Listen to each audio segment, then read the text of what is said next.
Good morning. I'm Bob Wilson, Chair of the Sandpoint Tree Committee, and we're convening a meeting here. It's 8:39. We're here in the Sandpoint City Hall Council chambers. Members present, myself, Sharon Lewis, Bill Love, and Molly McCann is present remotely. Members absent, we're missing Gail Lister, Eileen Atkinson, and Rich Del Carlo at present. So that's what we have here. First of all, we do have this is our first official meeting since Kim Woodruff has taken over as city forester, and I do want to welcome him to the committee. Thanks, Bob.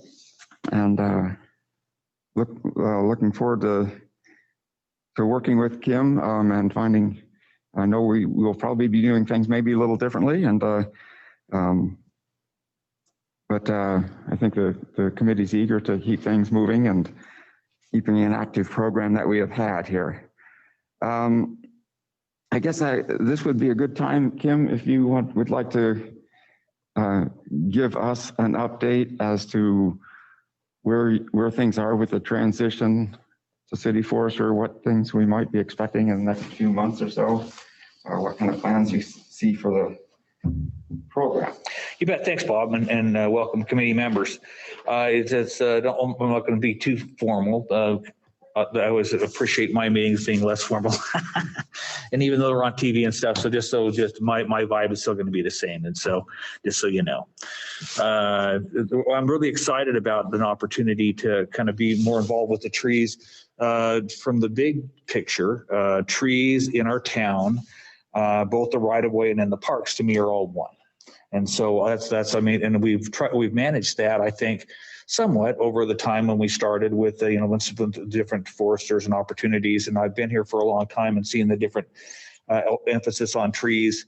And I've always kind of focused more on the park stuff, and it's been interesting since kind of rolled into the role of forester by default with Jared going elsewhere, is to really the challenge and the opportunities for our right-of-way trees. So I'm kind of excited we can get into that in a bit.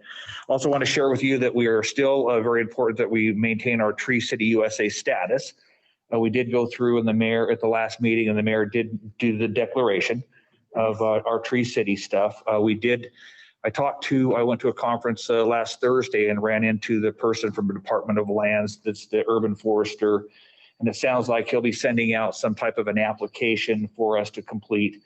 I've never gone through that process. Have you guys been involved with? No, I think Jared has taken care of that. Okay. And unless it's changed, the due date on that has always been, what, December 31st? Right. And you're right. And that's what he did share. So I'll go ahead and process that. We did get the waiver this year for the activity, because usually it's the certified as the declaration and then have an activity, but because of the COVID, they went ahead and they will forego that this season. So that's in the works. Our day-to-day operation has been interesting for me, and it's been actually a lot more time consuming than I thought that it would be. So that's kind of where I'm struggling. And in all honesty, I've got a real super full plate, right, of Parks and Rec stuff.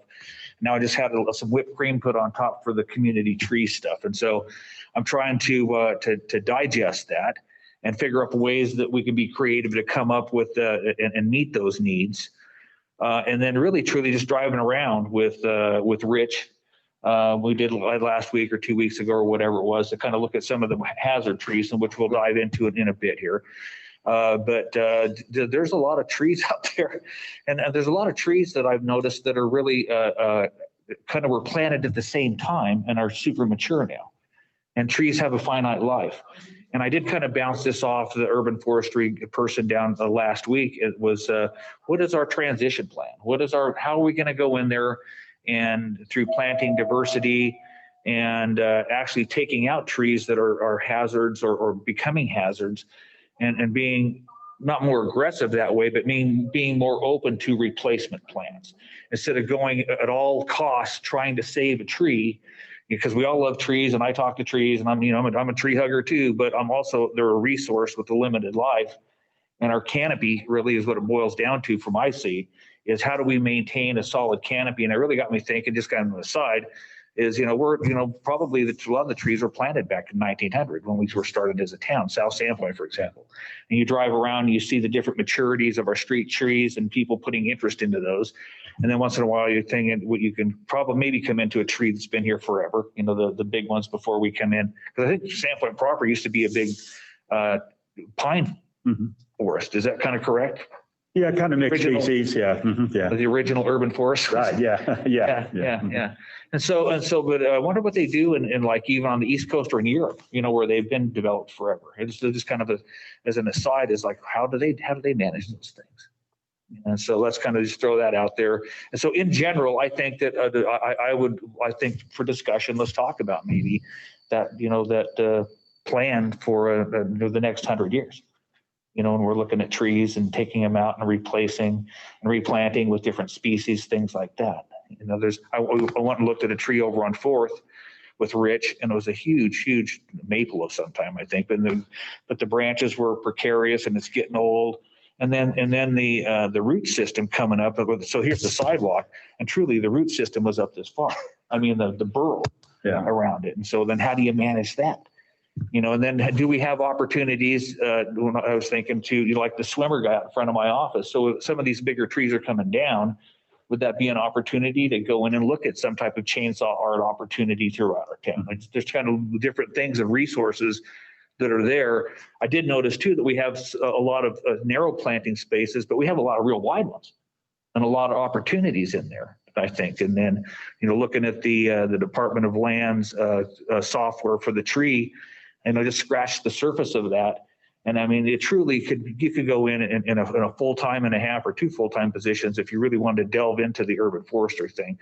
But the hard part of it is right now we're trying to do that with our committee and me and whatever we can kind of come up with and Bob doing our inventory. So that's kind of the day-to-day stuff, in which I still, get a call from a tree person out, one of the like Dennis from, I can't remember, Best Way or whatever he is.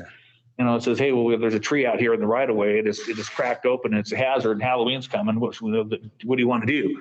And go, well, you go to meet the property owner and things like that. So there's more immediate things. Then I'm driving around town now and I see more trees that are dead or dying. And, are they in the right of way? Are they not in the right of way? The planting and the replanting and the different type of trees we have. So, to open your eyes to that resource. And I'm thinking it was kind of an aha moment for me being around trees in our city for a long time. I wonder how we might be able to go in and have other people and our citizens look at street trees.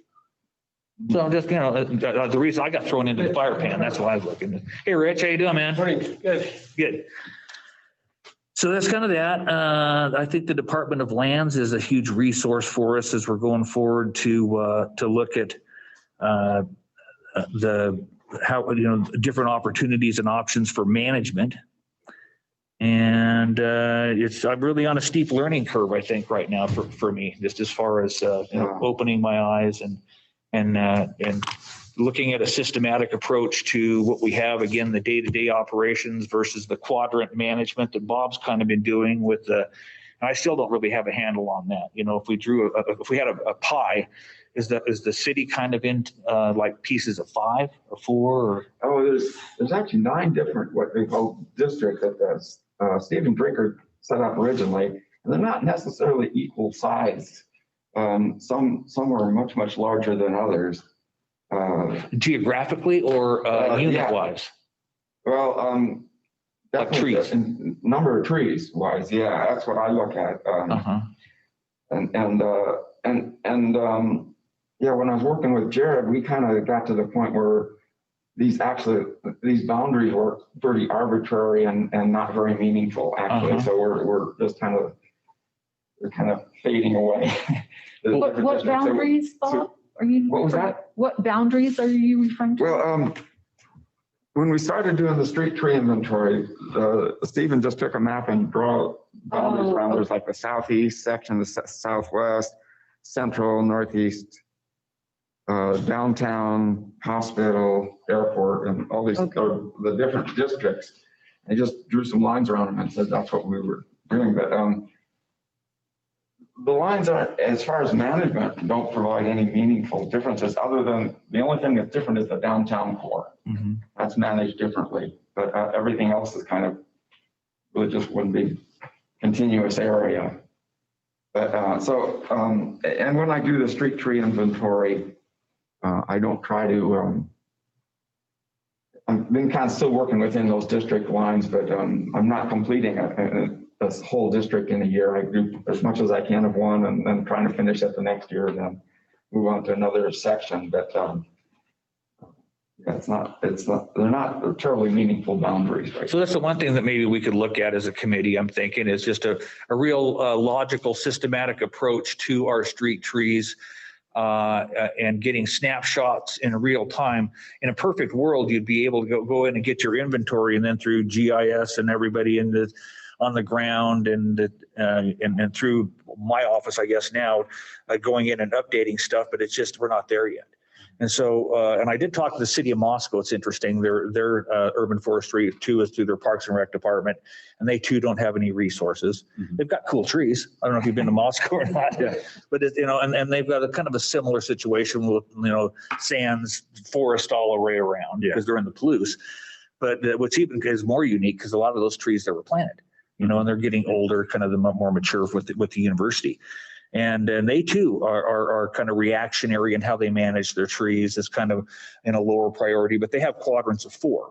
So somehow in the span of 4 years, they go through and they have the resources. And that's what I'm kind of going through. So in the back of your mind, be thinking about what do we need for resources to be the most efficient and how we manage our street trees with the priorities that we come up with, which I would suggest for number 1 would be safety. So we do have some hazard trees. That's kind of a good segue to Bob's gone out and recognized a list of trees in the last 4 or 5 years. Is a list where we're kind of working from right now. Is that? I think that's about when we started, about 4 years ago. It's like when we started transitioning over to this new GIS-based mapping. Right. So we've gone through and have identified some. And so now that we're aware of those, which is a good thing, we need to be systematic about how we're going to manage those. And going through a certified arborist with the certification, and I just learned this was the last week that we did it, Rich, or 2 weeks ago, that there are a certification for hazard rating. Is that the proper term? Yeah, hazard tree assessment. Right. Risk assessment. Right. And it's in a certification above and beyond urban forest. I mean, not urban forester, but certified arborist. Certified arborist. And the only one that we're kind of where Rich used to be, his has lapsed, but so the nearest one that we're kind of aware of is a gentleman that we got a name in Spokane from these guys. So our plan is I talked to Rich a little bit about his opportunity or would he like to become reconsider being that certification. But truly for us to go in there as the governing agency, the man, to go into these people and say, hey, your tree is a hazard. We want to have some type of an approach where we can say, and here's why, and it's all based on data, it's on, and what the options are. And same true about, going through and looking at our trees as they mature and the replacement planning, that's going to be a critical component to my mind. So it's kind of all together. And it truly is just kind of like drinking from the fire hydrant. Yeah, it's just, and so that's kind of an update of where my mixed brain is right now on urban forestry trees. Yeah, so are you getting a lot of calls then from the citizens? Yeah, a few, but and I've been able to, and go out there and just kind of deal with it. People are pretty cool. It was interesting to me that people truly, they don't understand that they're responsible for the street trees. They say it's a city tree. I go, yeah, it is, and yeah, but so you take care of it, but you is the collective you. So a long time ago, the city got together and said, well, we could, I guess the option would be to charge a bunch more taxes and then have the city take care of it, or take some of that responsibility on the adjacent property owners, just a different way of skinning the cat to manage that resource. And so that's the route we're on. And when you take time to explain that to people, they understand it, but it's kind of a drag when they're looking at $1,500 or $2,000 to take care of the tree. Yeah. And it's not something that they really plan for. And even when they do plan for it, sometimes it takes a couple of years for them to work through it.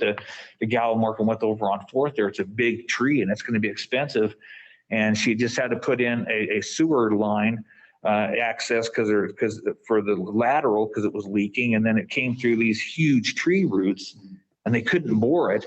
So they truly had to cut it. Wow. And so that's, the situation we were looking at on that property. And she was very much appreciated the trees, but also, they were hanging over her house.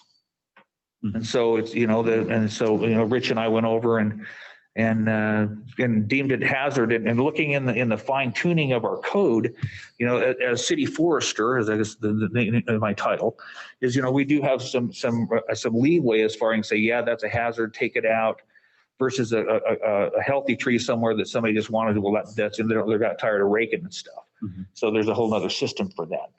And I haven't really ran into that yet, but probably will. And you guys as a committee have probably run into that. Have you very much at all as someone? Because it does speak to the committee's role in someone saying, hey, this is a street tree and I'm tired of it, man. It's a healthy tree, but I want it gone. Yeah, we've had that. Yeah, for sure. definitely. That's the hard part. Yeah. Yeah, it's a little judgment call. I mean, what Jared has done is that if a call comes in, someone wants to remove a tree, or they send in an application for a tree removal. First thing he will do is look at the inventory and see what kind of condition it is, and if it's in really bad condition, or if it's in declining or dead, or even recommended as a removal tree, he'll just kind of give it the okay. But if it's at all questionable, he usually brings it to the tree committee for review. Okay, so have you guys reviewed a lot of those? A fair amount. Yeah. Like how many a year, you think? I don't know, not like Over the course of half a dozen our tenure. No, just per year, roughly. Probably like about 8. Yeah. A year, you think, that many? maybe. Wow. Not a huge amount. Yeah. Hey, what Jared would do and Stephen before him, when it was real obvious, if a property owner would call and the tree was dead, well, then there's no need for the tree committee to make some kind of a judgment on it. But if there was kind of some health concerns, some structural concerns with the tree, and then like Bob was alluding to, it becomes somewhat of a professional judgment call, then that's when we would be involved. And quite often, several of us at different times to go take a look at the tree and report back on it. Okay. And those conditions can change. I mean, that sewer lateral is a perfect example. Bob can go out there and look at it and it's like, oh, it looks great. Yeah. But a month ago, all the roots were cut and you don't even know that. Yeah. Right. Well, and the other thing too is kind of the frequency of windstorms that we've been having lately. We thought that Friday the 13th in March wind event was pretty epic, and a number of years ago we said, oh, this only happens once every half a dozen years or more often or less frequently than that. But since that event, then there was that wind event over the Labor Day weekend, and so a tree that looks good one day after one of these windstorms, it could look completely different. And the same is true with a property owner's attitude towards it. Sometimes you'll hear them say, oh, that's the most beautiful tree in the world. I never, ever want that removed. But then after surviving a windstorm and a couple of big branches, come out of it, or they see a neighbor tree fail or something like that, then all of a sudden then their attitude is completely different about the tree. Right. Yeah, so a lot of variables. Yeah. So many variables. Yeah. Yeah, it's always a difficult decision to make. Yeah. Especially for some of these big old mature trees that have been part of the community for so long. Right, but that goes back to my and for full disclosure, I've been called Clear Cut Kim before. It is truly in that look in the bigger picture. How do we do that? Are we more aggressive on that? Do we change our attitude? But it's hard because like when I'm out in the forest hiking, I see a giant tree. It's like I stop and I talk to it. Yeah. Because it's cool, but it's in the forest. versus, the same, there's awesome trees. And that's what I could think, now in my position, driving around, I go, man, that is a cool tree. And there's a lot of cool trees here. And then I actually started reading the cool tree manual that we put out. And some of those trees are gone now. I probably cut some of them out. And so, that is, to go in there and truly celebrate that, but then also look at education and trimming and sight line for safety and on the sidewalks and functionality and planting trees. I was out walking on the Sand Creek path this weekend in the snowstorm with my 3-year-old grandkids.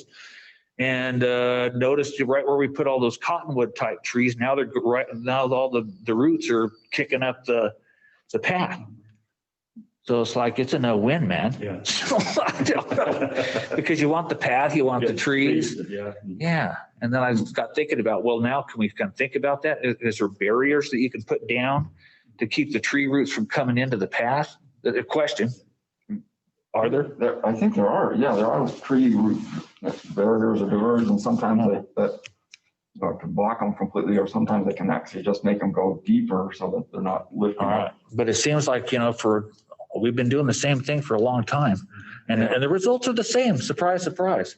Yeah. It made me laugh to see that, because, after Dog Beach and Pathway and in there and getting them all and actually wrecking there a couple times on my bike. Yeah. And now looking over at Sand Creek Pathway, and now they're starting to heave again. It's like, I just had to shake my head. It's like, really, man? So did you see very many trees that you think need to be removed when you drove around with Rich here? Yeah. And I'm wondering, it seems to me that tree removal should be a part of the annual budgeting for our program. And but how do you go in and philosophically, if the responsibility of the tree is on the property owner, mm-hmm. How do you just encourage people to let them go to crap until they get so critical that then the city steps in? It's a philosophical question. Yeah. And as I recall, a number of years ago, there was a very limited amount in the budget for tree removal. And it was always sort of a discretionary judgment, type decision. Is, how do you tell one property owner removing that tree is your expense, and versus all of a sudden the city shows up and does a removal. So I don't know, when that money was removed, and probably more for budgetary reasons than the judgmental aspects of it or something like that. But it seemed to be that the determination would always be is, this is truly a public hazard and the tree needs to be removed. And so there was always a certain amount of discretion in that decision. And so like you say, that always makes well, and that's another part is, and I think we need to maybe realize that, and even though immediately we can't make a difference, is when we come up with a plan, or I come up with a plan, or we collectively for tree management, we don't have to look at it like it's always been. If we do need to go out and we need to make a case for a sustainable tree program that needs a few more resources, then we do that. And maybe it won't be funded, but at least we make that presentation and that argument, or that presentation, and then at least get it out there in front of people. And maybe it takes a while sometimes to do that. The biggest budgetary asset for city trees was a number of years ago when the Neighborhoods program was implemented, because then it allowed the city to have a certain amount of decision-making authority.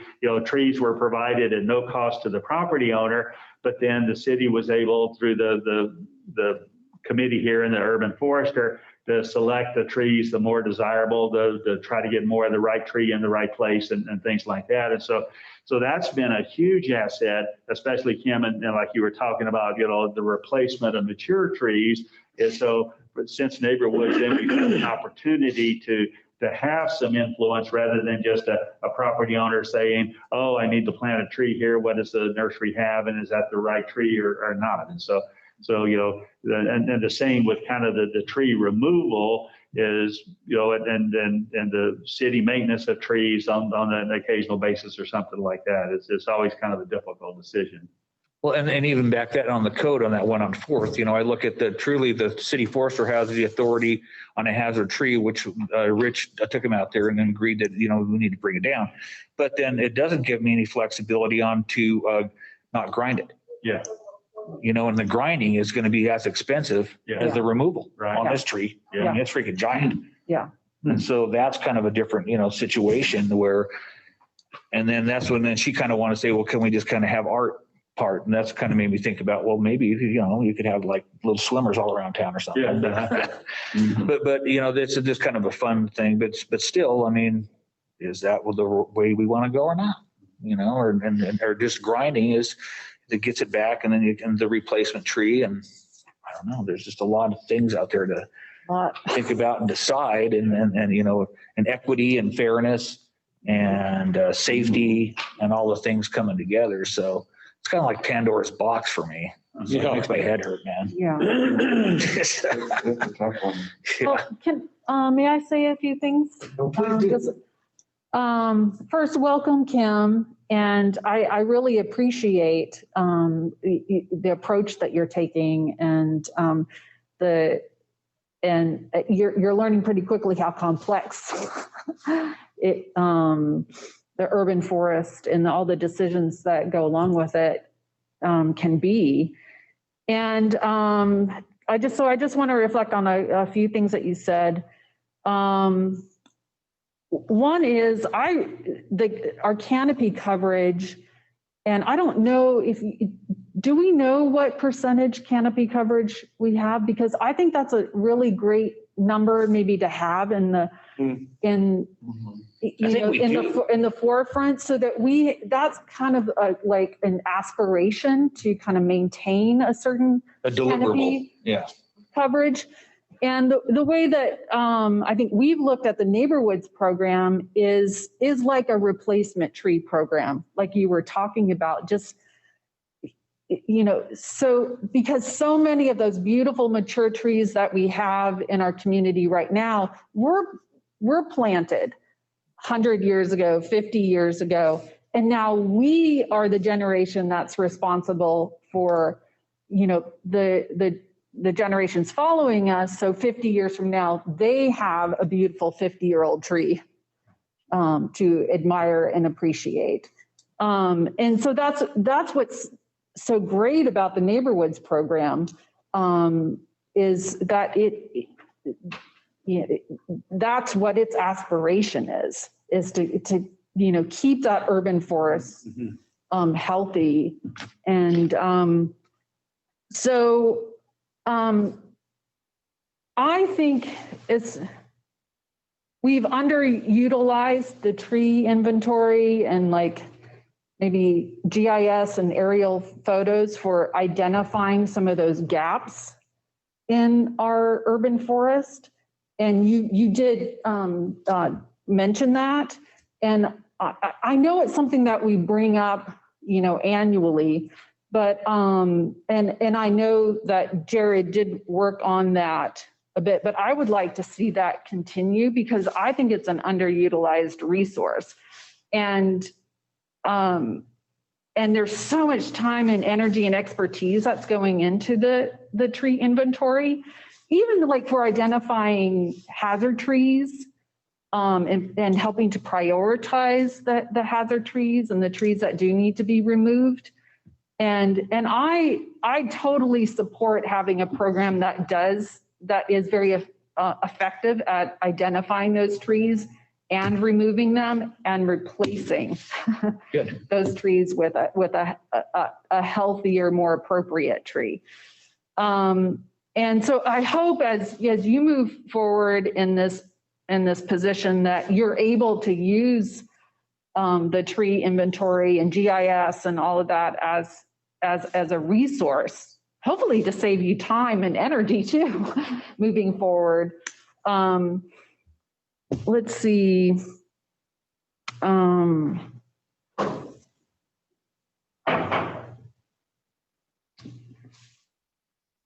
Okay, I guess that's all I need to say right now. But yeah, I do like what you're saying, and it gets me excited about moving forward. Well, and rubber meets the road, the council and everybody, the way that we're going is data driven. And that's what you're saying in a nutshell. And so I think that, that, and then the criteria that we use to come up with the data and quantify. And so I think, looking overall, to look at the city from a fresh slate and truly get it into a 4 or 5 year quadrant of that's doable. And Bob's been kind of pulling us along, and doing this work. But what, I think it's important that we do have some type of a certified arborist that's out there doing the work to quantify, especially one that would have access or consulting at least with the hazard tree element. Because again, I still go back to the number one looking at is we don't want this safety, and safety, then sustainability, then, all those things. But so that's, I think, an important thing. So I think that in to Jared's defense, he was kind of given a number of stuff and said, try to get as much stuff done as you can with that. And he did a great job. Oh, yeah. And then he's great with the GIS stuff. And in all honesty, when it comes to that kind of stuff, I stink.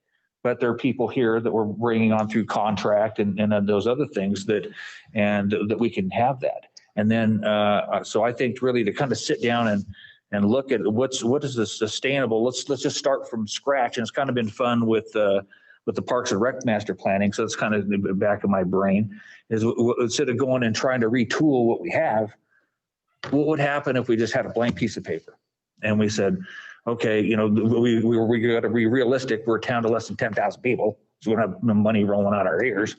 But and just kind of what's a way that we could go through it and manage these, and not just the street trees, but also the all public trees, the parks trees, in the right of way place. And so, yeah, it's kind of then that I get that far and go, okay, well that's kind of gonna be hard. Okay, I think I'll go take a nap now. Do you foresee a day when maybe in the not too distant future where Sandpoint will have a city arborist on staff? I don't know. Well, it's all or is that something that would be more suited to just a contract arrangement? I think what we need to do is come up with the needs first. Really, what are our needs? And what's our start off with the goal and what our end product is, then how do we achieve it, right? In the most economical and efficient way that we can. And so, if we did look at a blank piece of paper and we look at all the trees and we all acknowledge that public trees are street trees and parks trees and rights of way, all that kind of stuff, that we all know that their value, and we can go through and the committee's role has been awesome in the educational element is the stormwater management and tree canopy and keeping things cool in the summer, and extending the life of, so there's all that data out there right now that's good. And we got to keep beating that drum. We can't just let that one fall aside because, we're advocates for trees. But then, truly, how do we go in there and do we manage it? Yeah. And to be straight up, that's where I kind of run into block. And so that's a discussion for, this, maybe let's discuss that. Or get it on the agenda. Yeah. Oh, this chair. I'm sorry. Oh, yeah, please do. I'm just wondering what the resources are for maybe like small neighborhood meetings where you could meet with neighborhoods on the site and learn about what their thoughts are, needs are related to their trees. Because we, you, some of you more than others have been directly working with property owners, but it seems like to create that sort of equity, that feeling of equity where the property owner feels like the city's thinking about them and the city feels like the property owner is educated and, making decisions that benefit the city. It seems like meeting with them one-on-one and figuring out what their needs are would be really helpful. Because, I know that in my one block here, I might be the only one who actually lives in the city of Sandpoint, I'm not sure, but in my one block on Lake Street here, we have the power line issues. So, and we have, you know, the neighbor who wanted to take her street tree down, worried about branches that were going to fall on her house, had to deal with the whole grinding and the, you know, all of that and the cost of taking the tree down and applying to have the tree down, and has also received a street tree from the neighborhood program that's planted. It's been in there for, I don't know how many years, maybe 5, 6, and it's already to the point where it's going to reach the power line. And so that person is upset that they planted a tree that was recommended by the city, but it's actually going to hit the power line soon. And is asking questions about what kind of trees she should put in. And, you know, and then we also have a number of branches and trees that have come down in our area. So people are worried about that. So they're worried, you know, massive trees are going to fall on their house. And then they're worried about just the branches that are in the street. You know, we had tons of branches in the street and the city would not pick them up. So then there was that feeling of resentment, like, you know, well, these are the city's trees, but we're supposed to maintain them and the cost, and they're not helping. And so I just feel like within one neighborhood, you can find out a number of different dynamics that you might consider for that blank piece of paper you're looking at. That's great input. And in my mind, it's going to go, okay, so how are we going to do this how do we energize tree leaders? How do we, is there a civic group that we could attach to? Or is there a way that, because what you're saying is we need to get out and reach and listen, and then at the same time educate. You know, and the long conversation I had with the guy that had the broken off tree. I'm sorry, Bob, I didn't even ask for permission to talk. Oh, okay. no, go ahead. Okay, so I got to check myself sometimes. So to go off and how do we educate? Again, it's philosophically a style in our government. It was a choice to have the property owners take care of those trees. The trees are there. They need to be taken care of. The other alternative would be to raise taxes or generate more money and have the city do it. So really so that's the path we're on. I think that is worth looking at. You know, all of the issues that Molly brought up are so common throughout Sandpoint, and we've talked about this before. The way it is right now just invites inconsistencies in the way we deal with certain property owners, certain trees in the right of way, and it's not easy. It's complicated, but I've never heard anybody even consider the option of, well, what would it mean?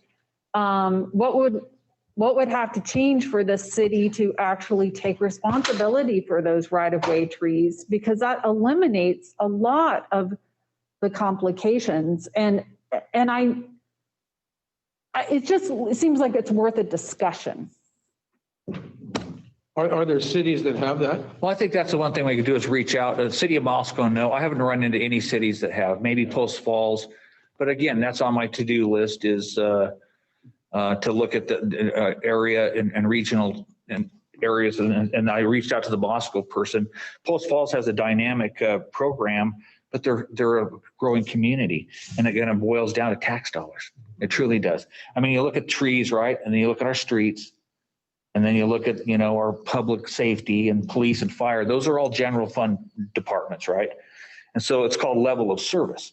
You know, so for right now, for a $1 we have to spend, you know, and so I look at, okay, if the $1 is going to spend and we aren't going to get more dollars, are there other ways that we could try to skin this cat? You know, as far as other groups in educational, I think, you know, to your point, you know, has the city in the past has probably been not lackadaisical, but maybe less diligent in enforcement. But you, through consistency, and it's the same thing with sidewalks, you can go in and say, Same look, thing, yeah. here's your plan. Yeah. And you go do it. And if you don't do it, then we'll do it and then we'll lien your property. Yeah. I mean, but true, because that kind of goes back to the fairness part. Yeah. And it truly does. And I think that's one where we all struggle as well. We all feel sorry. And I mean, a perfect example is there was a tree over at the senior center and I was always concerned about it. And so I went and paid to take it out because I didn't want the senior center to get freaking crushed. Right. Was that right? No, but it's just, I did it. And so I think that's another, we're looking at the blank And it was slate. the right thing to do, but it also was inconsistent. That's exactly. And that's what makes it so. And that's what I'm saying. Yeah. Exactly. We're all saying the same thing. Yeah. That's what I'm saying is, and to your point, you're looking at their, in the back of my mind, or is that'd be a huge change. That'd be like the city saying, okay, we're gonna take care of sidewalks. And if you've seen that one kicked around forever, it's exactly the same one, right? Yeah. It's the exact same argument. Not So, easy. well, but it doesn't mean that you throw it out with the bathwater. I think we explore it, but then are there other options to get there? Because And is there a way that we can try and convince this community better the value of our urban forest in stormwater management, in property values? And so maybe raising taxes is something a community can get behind if they really truly understand the value of the. But in here, and that's one is kind of like, okay, well, how do like we can all be like friends of the Lorax or something, or are there other, I'm always looking at, are there other ways other taxes to generate money? And that too. Are there foundations, are there, good at that, and I don't know, people love trees, and how creative can we be? And we don't need to reinvent the wheel. But my hard part is, in all honesty, not complaining, but it's like, I don't know when I have time to reach out. And will you guys as a committee help me looking at this global thing, leave here and reach out and let's be creative. Let's think outside the box. Let's see if there's ways for money, education. We all agree on what we want, right? We want to have a canopy that's safe and bigger and sustainable and one that we can replace over time. Okay, so we got that and we are in a small town. And then what?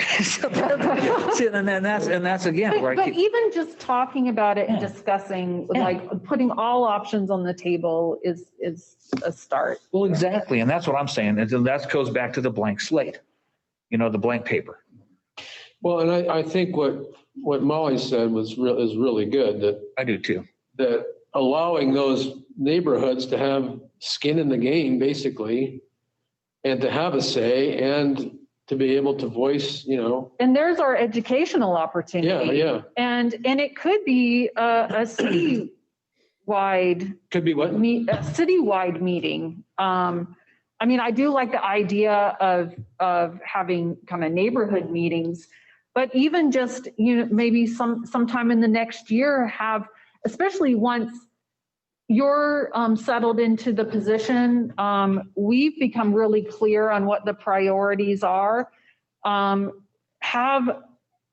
a community meeting and invite people, anybody who has questions about hazard trees, about the urban forest, concerns about their block, or invite them to a citywide meeting where we can discuss. Yeah. What would happen if we broke it down into quadrant?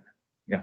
I'm sorry to interrupt. I should have mentioned at the beginning of the meeting, we have about 4 different meetings in this room today. Oh, okay. And just so you're aware, I just wanted to give you an idea of the time. We've got about 20 more minutes available to this committee and before we have to adjourn.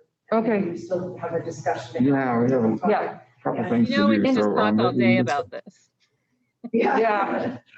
Let me just make a quick closing comment, but the beauty of sort of the neighborhood type meetings that Molly suggested is that, we have differences in the urban forest that varies from neighborhood to neighborhood. And so, the items that Molly mentioned for her neighborhood or on Lake Street in South Sandpoint is more what to do with these mature trees and how to maintain them and care for them and things like that, versus if we go to one of the newer neighborhoods, say, west of Division Street and over by New Farm and School, that then where, some of those neighborhoods were in an old farm field, then it's not how do you maintain mature trees, but it's you need to reforest or replant trees in there. So, Build an urban forest. so each neighborhood does have some site-specific issues that could be dealt with. And tying it real quickly, tying it with that, if we could go in and look and do some homework to look at the city and draw them up in 4 or 5 quadrants that are like neighborhoods. Yeah. And management systems. And then what we can do is that would be the inventory. It would be a cycle where we could inventory and gauge blah, blah, blah in every year, but in a 5-year or 4-year circle. Mm-hmm. So that way, and we could identify and create the map, and like Stephen did, based on your point. Oh, that's awesome. Because is the maturity and the likeness of, so who can sit down and do that? You do it? I can't. Yeah. So how you think that? I may have to take a look at the map and see. Is that something that can be incorporated into the tree inventory position? Well, that's Yeah, well. Identifying these quadrants and. How about if I draw up maybe a draft proposal and bring it to the next meeting Yeah, that would be good. and that'll give us a starting point. Yeah, because who better knows kind of the neighborhoods and their unique situations than Bob, who's been doing the inventory for several years. So. Okay, I'll plan on doing that then. And yeah, I also wanted to kind of second, I like Molly's idea of the neighborhood involvement. And I'm just wondering if, first of all, if there aren't some neighborhood community groups already in existence that we could tap into. I don't know of any. I don't know of any, but maybe there's that. There's also there's a pretty active gardeners group, the Bonner County Gardeners Association. That's maybe a group that would have some interest in the community forest that we could partner with to get some of this kind of education out into the community. And maybe the Native Plant Society. They might be into that. They might. We really aren't including native plants in any of our street tree planting, so I'm not sure how, that may be a little bit more limited there. Yeah. Well, and I'm willing to help organize the neighborhood idea.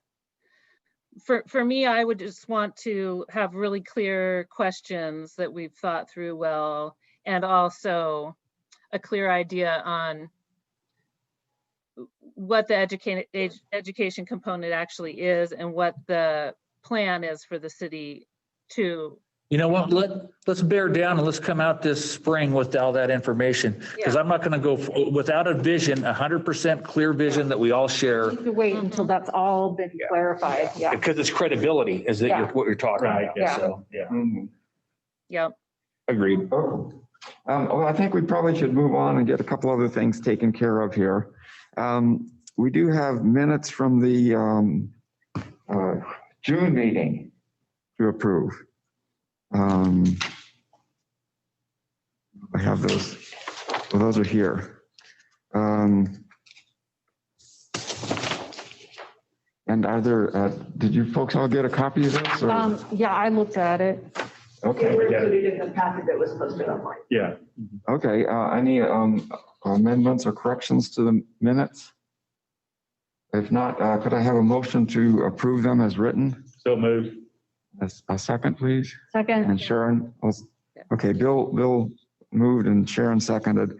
All in favor of approving the minutes as written, say aye. Aye. Opposed? Okay, motion carries unanimously. Thank you. And yeah, I did want to try to get back also on track. We kind of had a little gap in our tree tips and things that we're sending over to the reader. And so I wanted to get that back on track, and maybe some of our discussion this morning can prompt some ideas for articles and see what we can't get done here. Bob? Yeah. Yeah, kind of before we quit having meetings because of the COVID, I was kind of online to do an article on kind of some of the wind events that we had, specifically the one in March. I have the article pretty much written, and then was kind of waiting, for us to kind of get back on track. And one thing I do need are some guidelines on the word count for it. And Eileen's husband sent some pictures that could be used.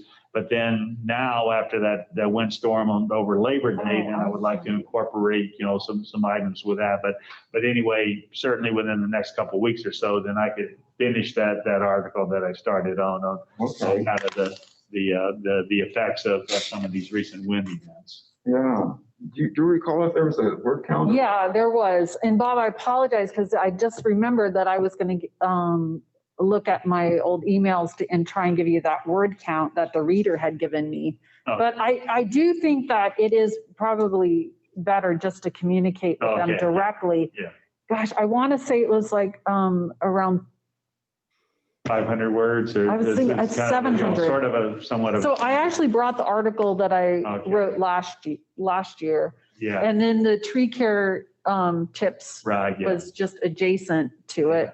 Yeah, that article, just guessing by the column inches, I would say is maybe 600 words, 500 to 600 words, something like that. Okay. But I'll check with the reader to confirm that. So. Yeah.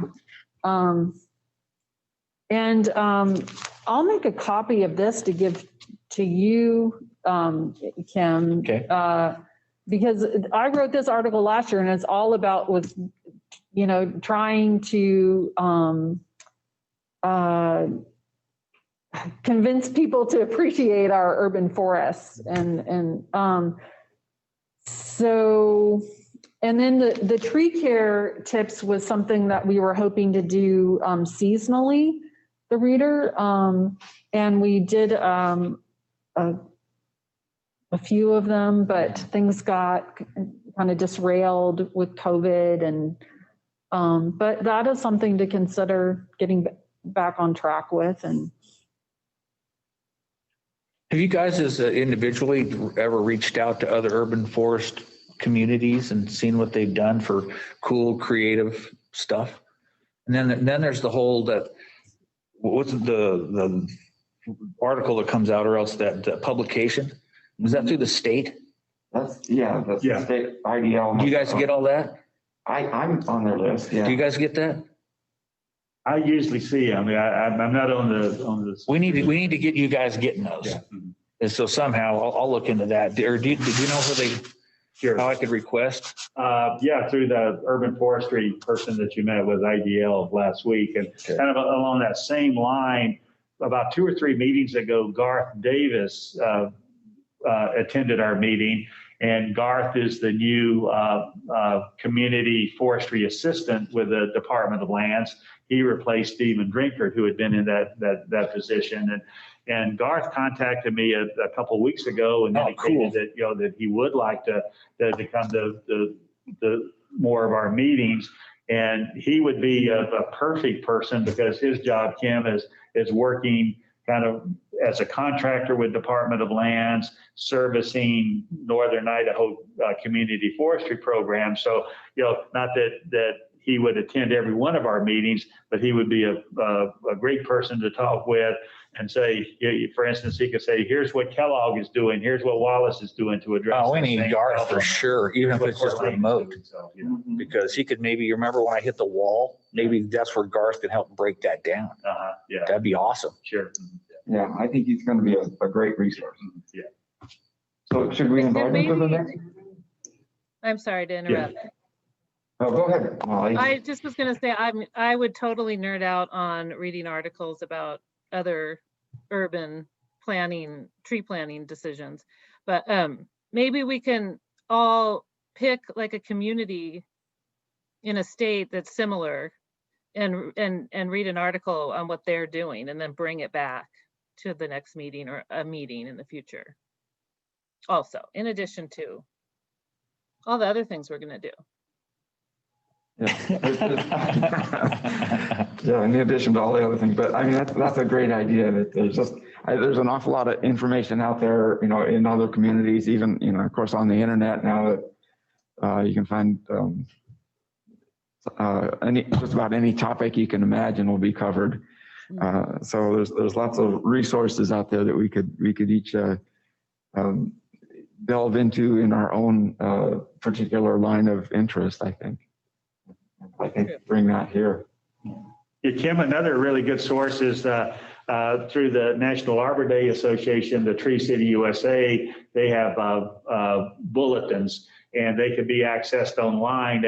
And one of the beauties of these are national publications, but one of the beauties of them is that the author of many of them is Jim Fazio, a retired University of Idaho professor. And so while it's intended for a national audience, you'll look closely and say, hey, that's one of the buildings on the University of Idaho campus, or that's in downtown Coeur d'Alene or something like that. So they do have that local flavor to them. And so each one of those bulletins, identifies the particular issue and addresses it. Kim, have you seen the big binder book that was created many years ago by Fazio and I was part of that. I was part of that process. Mike Bowman. Yeah. Stephen and I were. Yeah. Right. That was our project. Yeah. Mm-hmm. Yeah, it'd be interesting to find it. That's right. I had one for like 20 years. I don't know where it went. I couldn't find it last time I looked for it. Okay. Yeah, I think there's so many things out there. I was kind of making a few notes to myself here, a different topic that might be of interest, because Molly had mentioned planting under power lines. I thought maybe an article on trees for planting under power lines would be good, or something on that. I said I was going to do one on watering trees, and I haven't gotten that done. And I think it's a little late for this year, but that's still kind of on my back burner. And maybe even like an article on online tree information and resources would be, internet resources would be a good topic. So I mean, there's tons of things out there that we can work on.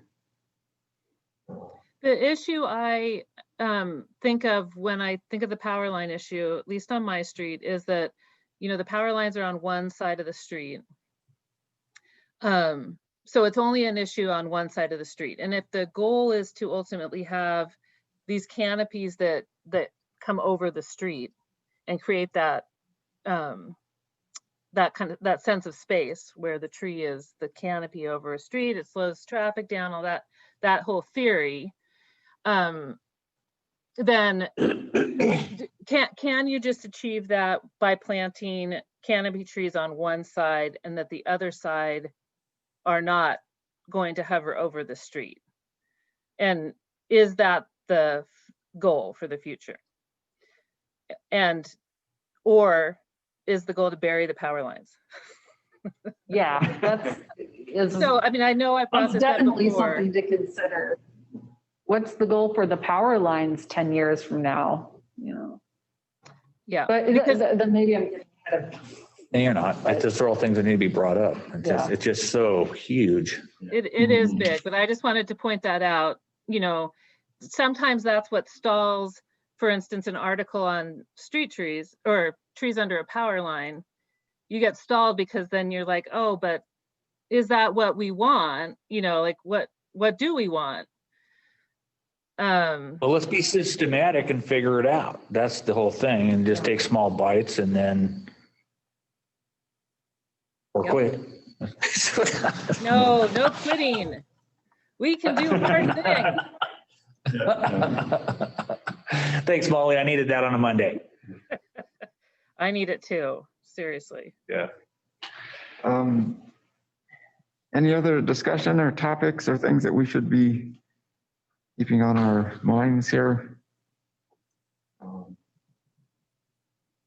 Yeah, I just want to comment. I really appreciate you guys. The more I get in, the more I look at it, and then the expertise we have here, and it's a big thing. But I think just in general, let's look at the blank slate, take her from there. I think the big one, Garth, I think is going to be like the guy. Yeah. to come in and help us. And then the more immediate is, and I'm going to go forward and on those risk trees, because we've been kicking that can down the road, get with Jennifer and either get with the guy in Spokane on the risk management thing or the risk hazard, get them graded and then deal with it. I'm not a can kicker. So. Very good. Well, I think we probably should wrap things up as we're running out of time here. So I'll thank you all for coming and participating. So with no further business, meeting will be adjourned at 9:39. All right, exactly an hour. Good Exactly an job. hour. See you, Molly. Take care. Bye, Molly. You guys have a great day. Have a great week. I'll see you tomorrow, Kim. Okay. Got a late